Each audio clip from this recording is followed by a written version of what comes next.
Dentro de nuestro plan estratégico Señor Transfórmame, una de las directrices es poder trabajar con el Quiero Crecer Sano. La semana pasada pues tuvimos el evento en Rosarito de Quiero Crecer Sano, ahí en el centro de convenciones. ¿Qué les pareció? Pues la verdad a mí me pareció muy buena actividad, excelente. O sea, ver a todos los niños, los hermanos ahí en una actividad increíble, la verdad. Fue muy agradable ver a la feligresía volcarse. Más de 6,000 reunidos en ese centro de convenciones. Pues es impresionante, es muy bueno. Espérame, es el jefe. Sí, pastor. Sí. Ok.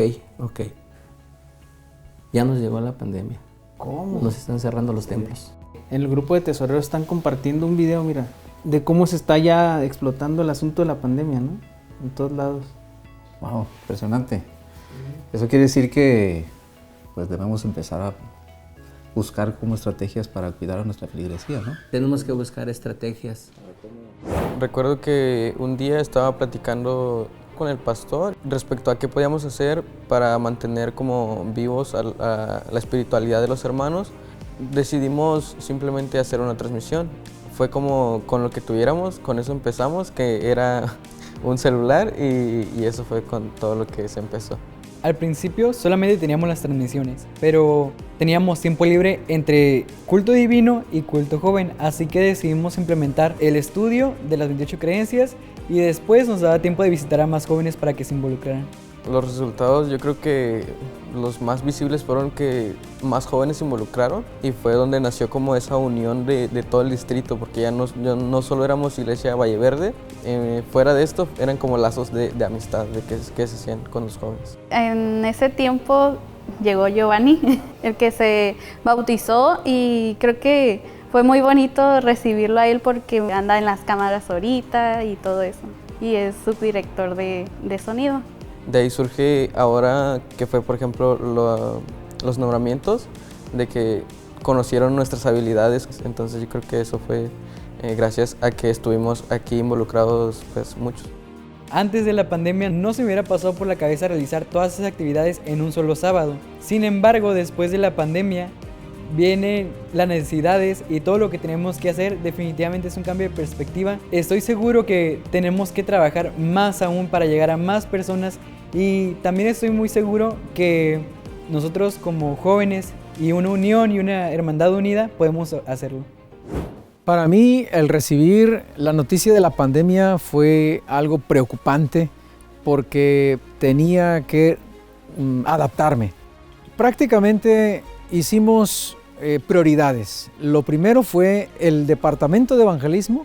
Los ancianos y líderes de grupos pequeños nos organizamos para hacer grupos virtuales.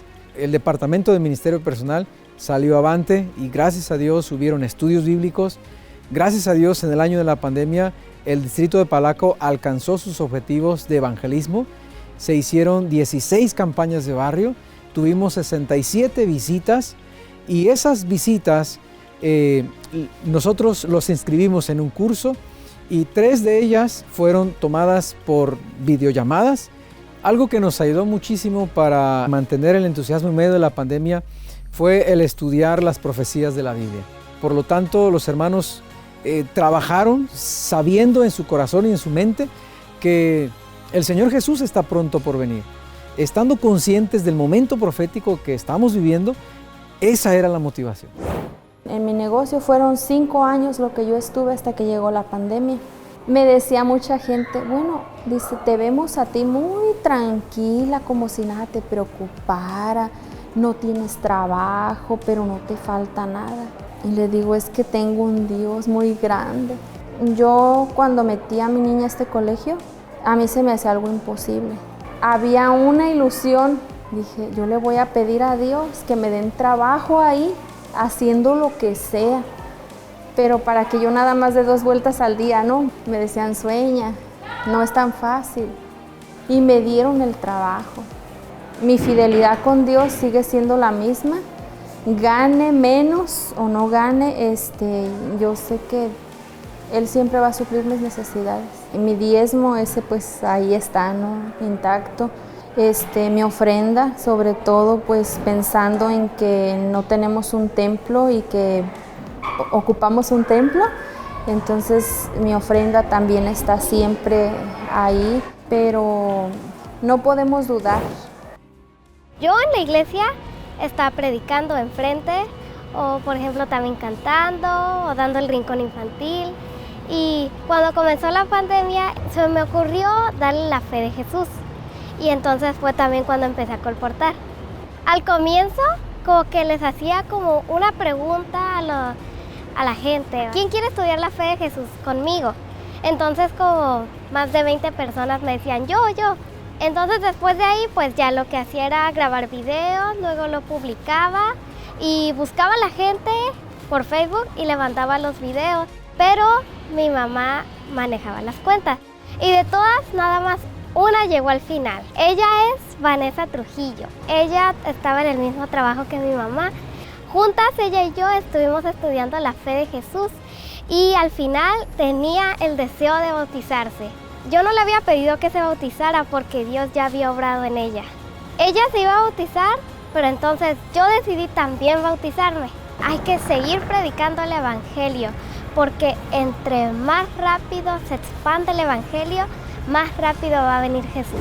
Durante este periodo, el Señor ha trabajado en su iglesia, transformando a su pueblo para el involucramiento, el compromiso y el trabajo misionero. Por eso, en Baja California decimos...